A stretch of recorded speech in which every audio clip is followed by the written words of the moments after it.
Good morning. It's a good day. The sun is shining. I did not have to wear boots or carry an umbrella this morning.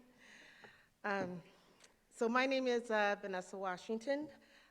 Welcome to Northwest Unitarian Universalist Congregation. I will be your worship associate this morning. This morning we welcome Kiana Danae Perkins. She is a student at Star King School for the Ministry. She is currently an intern for the Southern Oregon Partnership. She aspires to center the tenets of UU faith in the fight for collective liberation. She lives in Ann Arbor, Michigan with her 2 teenagers and loves to be outside in nature. And we are very excited to have you with us today. If you're a visitor online and would like us to stay in touch with you, please complete the visitor form you will see in the chat box. And if you're with us in person, you can fill out the visitor form in the atrium. Please greet your neighbors with a wave from wherever you are.